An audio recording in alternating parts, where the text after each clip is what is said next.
Israel was plunged into chaos Saturday after the Palestinian militant group Hamas launched a deadly land, air, and sea attack inside the country, with fighters infiltrating the southern border and firing a massive barrage of rockets from the Gaza Strip.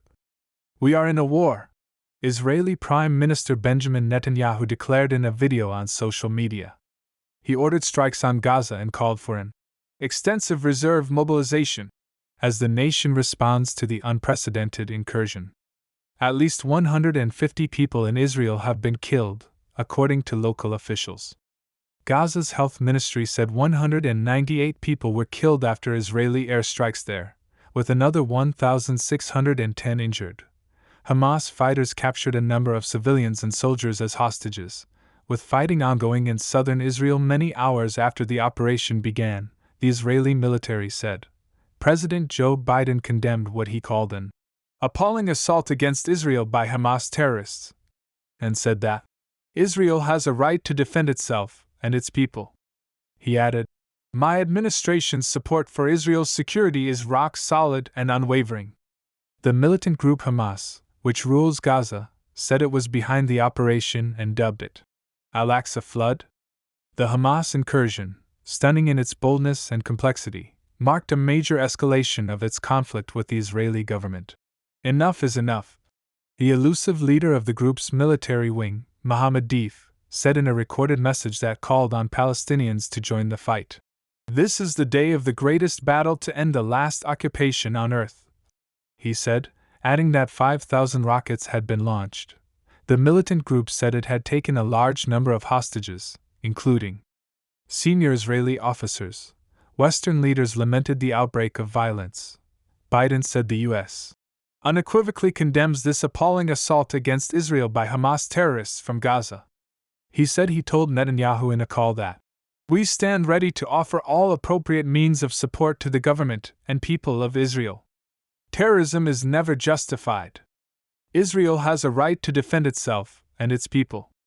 The United States warns against any other party hostile to Israel seeking advantage in this situation," Biden said in a statement.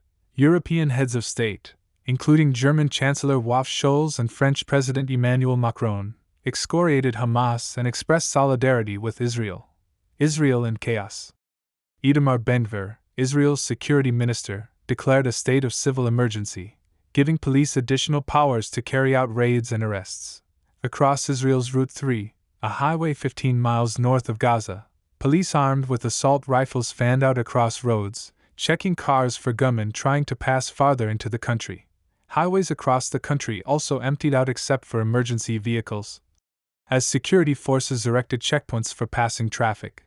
The military said fighting was ongoing across the country's south many hours after the incursion began, adding that an unspecified number of civilians and soldiers had been taken hostage. In Tel Aviv, residents rushed to hospitals and medical offices to donate blood for the injured, as the city's leaders ordered that bombed shelters be opened. Israel's rescue service has provided care to hundreds of injured individuals, from moderate to serious, it said, adding that helicopters, mobile ICUs, and bulletproof ambulances have been mobilized. Police evacuate a family in Ashkelon after it was hit by rockets fired from the Gaza Strip.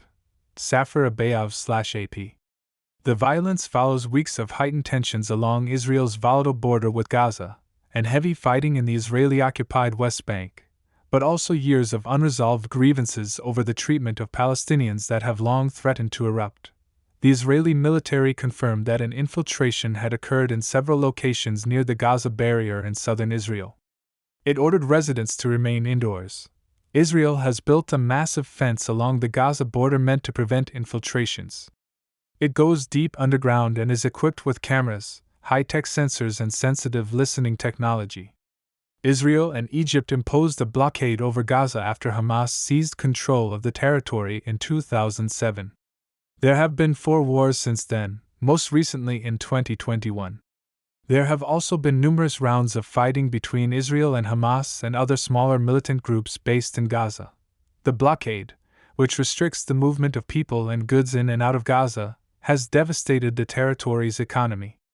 Israel says it is needed to keep militant groups from building up their arsenals, while the Palestinians say it amounts to collective punishment.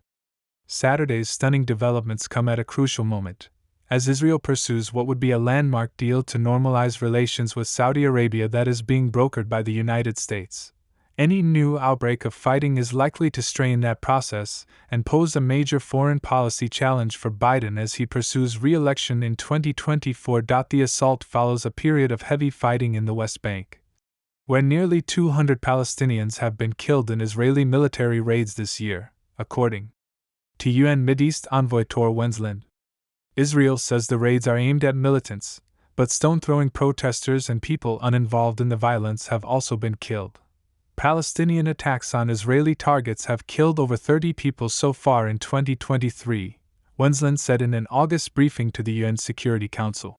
The surprise Palestinian offensive comes 50 years and a day after Israel's Arab neighbors launched a coordinated surprise attack that began the 1973 Arab-Israeli War. Like that moment, Saturday's incursion will serve as a significant embarrassment to Israel's vaunted intelligence apparatus. It comes after months of domestic turmoil over the government's efforts to overhaul the judiciary, which led to mass protests and a rare break between political leaders and the military.